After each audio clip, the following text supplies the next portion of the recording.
Hello, friends. We are recording another one shot today. The way that this one came about was actually, it was the second fanfiction that I wrote. And when I was brainstorming for the first one that I wrote, which I've already recorded on my channel, which was What the Morning Gave Us, this was one of the ideas that I had for writing it. So I decided to write my second fanfiction using like some of my brainstorm ideas. So this one is called Ink in the Margins, and it is written by me, Beauty in the Bookshelf, and it is a one-shot. It is a My Hero Academia fanfiction with Bakugo Katsuki and Kirishima Eijiro as the relationship here. They are the only two characters in the story. Some of the tags for this fanfiction are strangers to lovers, tattoos, alternate universe bookstore, alternate universe tattoo parlor, and rainy days. I didn't tag very much for this one because, like I said, this is one of the first fanfictions that I wrote, and I really wasn't that great at tagging things. This one is only about 1,300 words, and here's the summary. Bakugo wasn't looking for anything when he ducked into Red Riot Books, just a place to dry off and wait out the storm. But a line in a weathered paperback stopped him cold, a quote that cuts too deep, a margin note that feels like someone whispering back through time. He tattoos the words on his skin. He doesn't expect to meet the one who wrote them. A quiet story told in rainstorms, worn pages, and the kind of connection that grows in the spaces between words.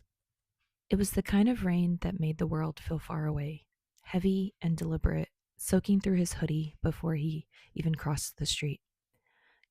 Bakugo Katsuki huffed, stuffing his hands deeper into his pockets as he ducked beneath the crooked green awning. The bell above the door jingled with a tired sound, the kind you didn't hear much in the city. Red Riot Books, the painted lettering on the window read. Half faded, a little uneven. The scent hit him first. Old paper, cinnamon, something herbal brewing in the back. The place was warm. "Hey," came a voice from behind the counter, easy and bright. "If you're ducking in to get out of the rain, you're welcome to stay as long as you like. Tea's on the house today." Bakugo looked up sharply, rain still dripping from the ends of his hair. The guy behind the counter had ridiculous red hair tied into a messy half knot, and he wore a cardigan that looked older than him. He had a mug in his hand and a smile that was annoyingly sincere.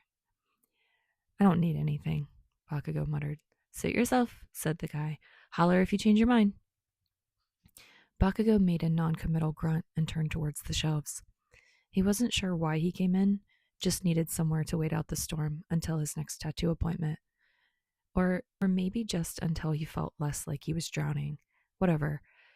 The place was small, half bookstore and half cafe, full of hand-labeled shelves and mismatched chairs. There was music playing, something slow and folky. A little chalkboard sign on a table read "Poetry Night, Friday at 7. His hand drifted over a shelf near the window. The books were worn, soft with age, like they'd been read 100 times. He pulled one out at random, an old paperback with a cracked spine and a faded cover. He flipped to the middle without thinking and stopped.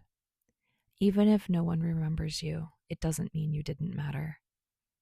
The words hit him square in the chest, like they had been waiting for him, like he'd peeled something open inside him he hadn't meant to show. Just below the quote, scribbled in black pen in slanting handwriting, "This line wrecks me every time." Bakugo stared at it. He didn't even know why it hit so hard. He'd never cared about sentimental shit, but this felt like something he didn't want to let go of. He pulled out his phone and snapped a photo, quiet, like it was something sacred. Then he slid the book back onto the shelf and walked out without another word. The guy behind the counter didn't stop him, but he watched him go. Bakugo tattooed the quote on his ribs 3 nights later. It was a quiet moment. The shop closed, late as hell. No one around to ask questions. He sketched out the words first, clear serif font like something from an old novel. No frills, just truth. He sat on a stool, looking in the mirror, shirt off, gloved hands steady as he worked the needle into his skin. The pain grounded him, focused him. Every pass of the ink felt like anchoring something real into himself.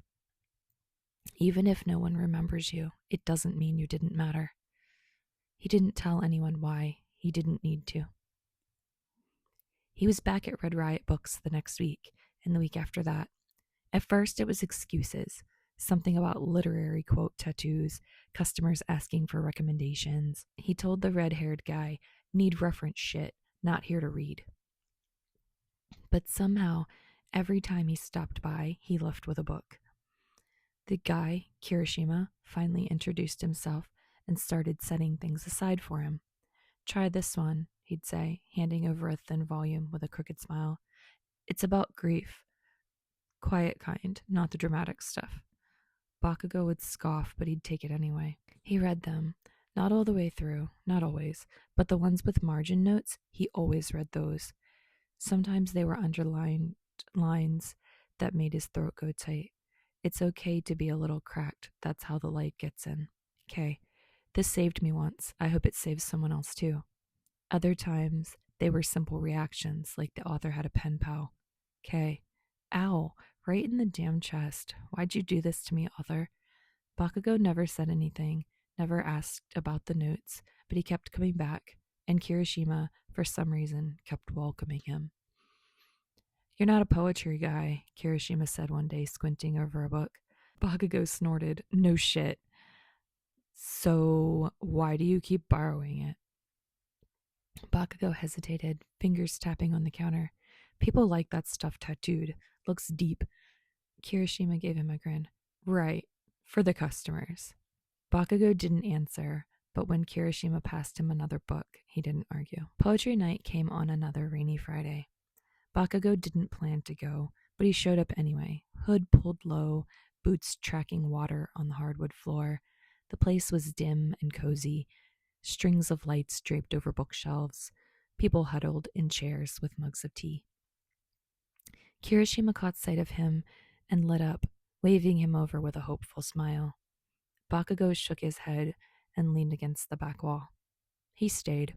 He stretched halfway through the night, arms overhead, hoodie riding up just a little.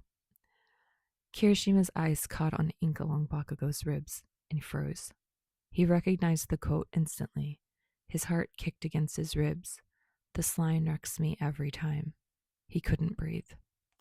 Later, after the crowd thinned and mugs cleared away, Kirishima stepped towards him. Hey, he said softly, can I ask you something? Bakugo raised an eyebrow. What? That tattoo, Kirishima swallowed. Where'd you get that quote? Bakugo shifted uncomfortably. Don't know, some old paperback from here, I think. I don't remember the title. Kirishima's voice was quiet, almost reverent. The handwriting next to it, the margin note, that was mine. Bakugo blinked. What? The book, that note, this line wrecks me every time. I wrote that. He gave a small, shaky smile. A long time ago. I didn't think anyone ever read those. Silence. Bakugo looked down and exhaled hard through his nose. I didn't know it was yours, he said finally. It felt like something I needed to keep. I saw it, and it stayed with me. Kirishima's eyes softened. It meant something to me, too. Back when I wrote it, I felt like no one would care, like I was screaming into a void. You weren't. Kirishima stepped closer. He eyed Bakugo's side, where he knew the tattoo sat hidden beneath the fabric, then reached out, gently and hesitantly, brushing his fingers over the place just above his ribs. Bakugo didn't pull away. Guess we're both a little less alone than we thought, Kirishima whispered. Yeah, Bakugo said, his voice rough. Guess we are. The next week, there was a new book on the counter. Blank cover, empty margins, a pencil tucked inside. Bakugo picked it up and raised an eyebrow. Kirishima leaned on the counter. I thought we could start a new kind of book together, annotate it, leave notes, for someone else to find someday. Bakugo turned to the pages, then smirked. You're such a damn sap. And yet, Kirishima said, you're still here. Bakugo didn't argue. He uncapped the pen. And on the first page, beside a quote about storms and softness, he wrote, "The rain brought me in, but you're the reason I stayed." Kirishima read it, smiled, and added a line beneath, "And I hope you stay a long, long time." Their hands brushed. Kirishima's voice dropped to a whisper. "Can I?" Bakugo looked up, eyes soft. Without a word, Kirishima closed the small distance between them. Their lips met, gentle and unhurried. Their first confession, written not in words, but in a quiet kiss. When they pulled apart, neither said anything. No big declarations, just a new beginning, together, in the margins. Thank you so much for reading or listening, I suppose. I hope you enjoyed. As usual, the link to the original fanfiction will be in the description. And I know this one is kind of like a little weird or problematic, I guess. There's no way his hoodie would be rising all the way up so that his ribs would be showing, but this is my story and my world, and that was just how I wrote it. So I hope you enjoyed, and I hope you found it just as cute and fun as I did when I was writing it. And there'll be some more podfics to come, and I hope you guys are enjoying, and I'll see you next time.